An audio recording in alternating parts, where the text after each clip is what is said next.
सोमवार के दिन जो अमावस्या पड़े वो सोमती अमावस्या कहलाती है। क्या करना पड़ता है उस दिन? पीपल के पेड़ की परिक्रमा करो या तुलसी की परिक्रमा करो या पूजन करो, पाठ करो, कुछ भी करो, पर सोमती के दिन दान करो, पुण्य करो, सत्कर्म करो, भजन करो। तो सोमती अमावस्या का विधान इतना शास्त्र क्यों कहता है कि सारी अमावस्याओं में प्रबल सोमती अमावस्या, शनिचरी अमावस्या से भी बड़ी अमावस्या सोमती कहलाती है। हमारा जितने भी ग्रह, सारे ग्रह चंद्रदेव के साथ मिलकर भगवान शंकर की आराधना में डूबते हैं, और भगवान शंकर की आराधना में डूबते हैं तो उस दिन जो किया हुआ दान पुण्य सत्कर्म है वो हमारे, आप लोगों को मालूम होगा, पितरों की 3 गतियां, पितर, आहुत, वासुक। कितने? 3। गर्भ में जो चले गया आहुत है, कुमारी अवस्था में गया जिसकी शादी नहीं हुई, आहुत। पितर अधोगति में अचानक बहुत सारी तमन्ना थी, बहुत कुछ करना चाहता था और अचानक चले गया, मर गया, पितर गिनती में। जो एक्सीडेंट आदि, खांसी, सुसाइड, बस 3।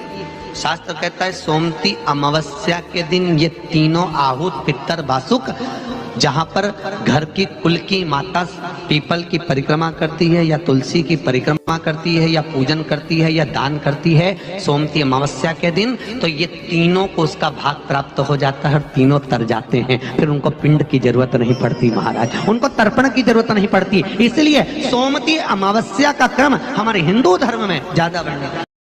कितना सुंदर कहा है, पितृदोष काय से समाप्त होता है? तो स्कंद पुराण में लिखा, घर का 1 लोटा पानी भरो, 1 कलश में जल भरो, अपने घर में घूमो और उस पानी को ले जाकर शंकर जी को चढ़ा दो, क्योंकि शिवलिंग पर चढ़ाएंगे तो वो पानी जलाधारी से जाएगा। जलाधारी क्या है? माता जी का हस्तकमल, पार्वती जी का हस्तकमल।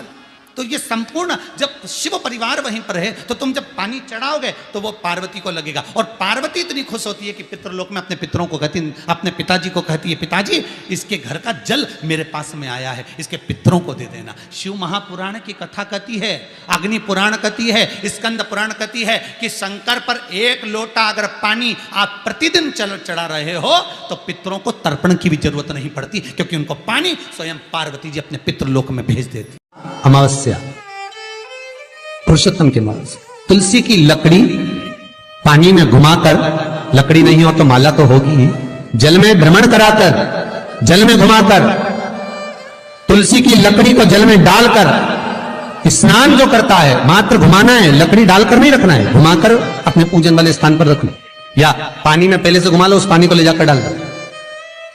अमावस्या स्नान जो जीव करता है, शिव महापुराण की कथा कहती है, जितनी वर्ष में सोमती पड़ती है, सोमती अमावस्याएं पड़ती हैं, शनिचरी अमावस्याएं पड़ती हैं, सारी अमावस्या का पुण्य उस जीव के खाते में चला जाता है। तो पड़ने वाली सोमती अमावस्या को मत छोड़ना। निवेदन है, आप एक पात्र जल जिसमें पीला चंदन, पात्र के जल में, एक कलश में जल लीजिएगा, उसमें पीला चंदन घोल लीजिए।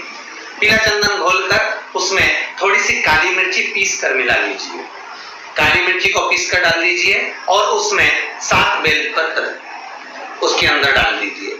7 बेलपत्र के साथ में 7 वृक्ष के पत्ते, कोई भी वृक्ष जो आपके पास में हो, 7 वृक्ष के पत्ते उस कलश में डाल दीजिए।